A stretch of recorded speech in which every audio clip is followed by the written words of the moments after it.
आज हम चर्चा करेंगे BA part second international relation में भूमंडलीकरण यानी वैश्वीकरण। देखिए, भूमंडलीकरण शब्द आज अंतर्राष्ट्रीय बाजार में एक तरह से गुंजायमान है। यह शब्द व्यापार अवसरों की जीवंतता व उनके विस्तार का द्योतक है। भूमंडलीकरण शब्द का प्रयोग कई तरह से हुआ है।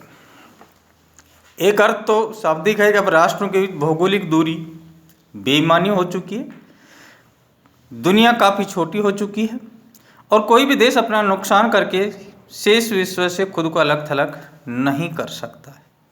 यानी भूमंडलीकरण यानी वैश्वीकरण एक रूपता समरूपता की वह प्रक्रिया है जिसमें संपूर्ण विश्व सिमटकर एक हो जाता है। एक देश की सीमा के बाहर अन्य देशों की वस्तुओं और सेवाओं का जो लेन देन अंतर्राष्ट्रीय निगमों बहुराष्ट्रीय निगमों के साथ देश के उद्योगों की संबद्धता भूमंडलीकरण के अनुसार ही पूरी दुनिया को एक भूमंडलीय गांव ग्लोबल विलेज के रूप में देखती।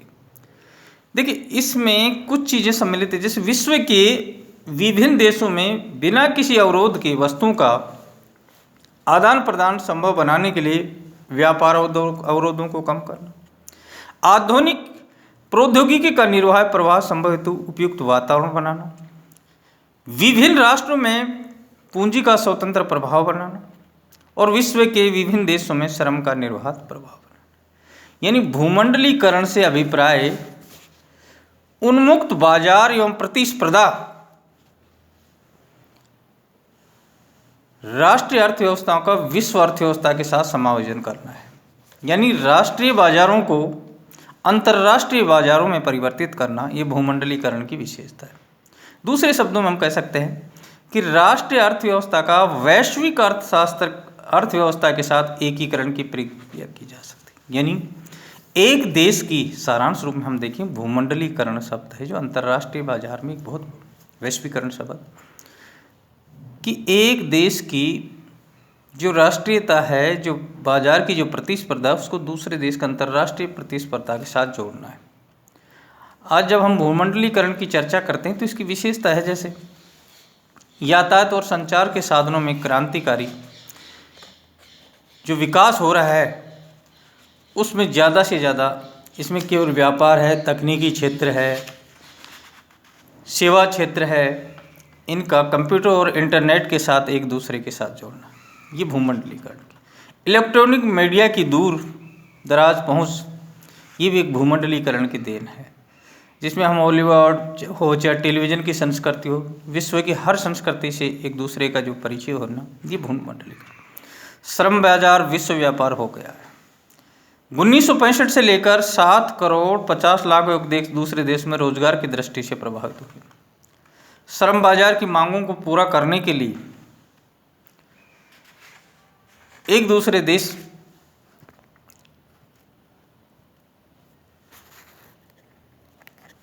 श्रम बाजार की मांगों को पूरा करने के लिए एक दूसरे देशों की जितनी भी जो व्यवस्था है उनमें प्रचार प्रसार करना।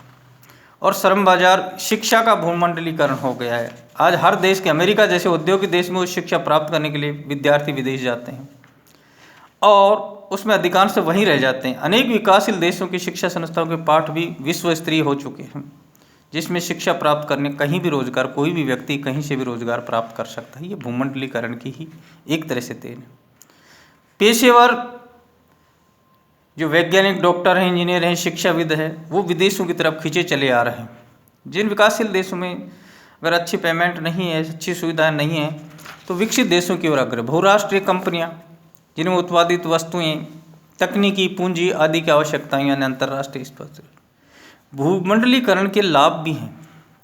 भूमंडलीकरण सितंबर 2000 में विश्व के नेताओं ने संयुक्त राष्ट्र के मंच के माध्यम से एक संयुक्त घोषणा की थी कि वैश्वीकरण और भूमंडलीकरण को सुनिश्चित करना है और सबको शक्तिशाली बनाने की दिशा में एक ठोस कदम। और इसी में जो संयुक्त राष्ट्र संघ के जो महासचिव हैं उन्होंने कहा भी था कि अधिक तेजी से विकास करना,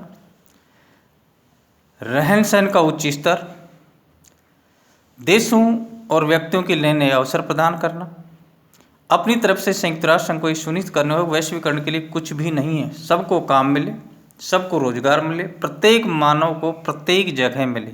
यानी ये नहीं है भूमंडलीय प्रक्रिया में कि जिसका तीव्र विस्तार है वह अर्थव्यवस्था के लिए बहुत ही जरूरी है। आज विश्व के उत्पादन का एक बड़ा हिस्सा अंतर्राष्ट्रीय क्षेत्र में हो रहा है। 1970 से 90 के दशकों में मध्य विश्व सकल उत्पादन में विश्व व्यापार का 12% से बढ़कर 18% हो गया है। यानी 1996 के आंकड़े के साथ प्रतिदिन बाजार में $12,000 का लेन देन हो रहा है। ये किसकी देन है? ये भूमंडलीकरण यानी वैश्वीकरण, भूमंडलीकरण की यह जो प्रक्रिया है अंतर्राष्ट्रीय आर्थिक लेन देन पर रोक हटने से शुरू हुई। अर्थव्यवस्थाओं में कई तरह की रुकावटें दूर होने से भूमंडलीकरण की प्रक्रिया के लिए रास्ता साफ हो गया है। यानी आज सारांश रूप एक देश का दूसरे देश से कहीं भी व्यापार स्थापित हो सकता है, उसके लिए उसको सुविधाएं उपलब्ध हो सकती हैं। और इसी से आज अंतर्राष्ट्रीय स्तर पर चाहे जेट विमान हो, चाहे कंप्यूटर हो, चाहे उपग्रह हो, चाहे इंटरनेट सूचना तकनीकी जितने भी हो, हर एक देश का आज संयुक्त राज्य अमेरिका जैसे जो वर्चस्व वाले देश हैं वो भी एक महानतम शक्ति के रूप में इनका भी अंतर्राष्ट्रीय विश्व से हर देश से इसका संपर्क हो चुका है। और आज जिसकी मुद्रा से अंतर्राष्ट्रीय बाजार का संचालन होते हुए वो अमेरिका डॉलर निभा रहा है। तो हम कह सकते हैं कि भूमंडलीकरण वैश्विक जगत के लिए एक बहुत ज़रूरी है कि आज अंतर्राष्ट्रीय विश्व में इसकी एक बहुत ही बड़ी एक प्रक्रिया शुरू हो चुकी है कि जो भी पहले जो आर्थिक लेन देन पे जो रोक लगी हुई थी अब वो दूर हट गई और हर देश का दूसरे देश के साथ, और जिससे विश्व अंतर्राष्ट्रीय व्यापार में सभी देशों का जितने चाहे विकसित हो चाहे विकासशील देशों का हो उनका लेन देन बहुत अधिक मात्रा में बढ़ गई। यानी 1996 की $12,000 तो वर्तमान परिस्थिति में तो बहुत अधिक, और आज इंटरनेट की सुविधाएँ इतनी उपलब्ध हो गई हैं कि इससे राष्ट्रीय संप्रभुताएँ एक तरह से सीमाहीन होने लगी थी।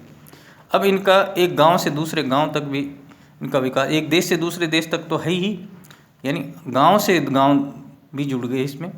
और संप्रभुता, स्वायत्ता और स्वतंत्रता की जो परिभाषा है सिकड़ी हुई थी, इस संचार क्रांति के माध्यम से आज भूमिमंडल जातीय नस्लों और असीमताओं को एक नए तरह से गतिशीलता और सार्थकता प्रदान करने में लगे हुए हैं। तो यानी कि हम लोग एक तरह से कहते हैं कि भूमंडलीकरण एक अंतर्राष्ट्रीय बाजार का बहुत बड़ा शब्द बन गया। वैश्वीकरण की प्रक्रिया में विश्व के जितने भी जो देश हैं उनमें जो अवरोध की प्रक्रिया वो समाप्त हो चुकी है और आधुनिक प्रौद्योगिकी का विस्तारण ज़्यादा से ज़्यादा हो रहा है, उसके लिए उपयुक्त वातावरण बन रहा है और अंतर्राष्ट्रीय बाजार में, विश्व के बाजार में श्रम का एक निर्बाध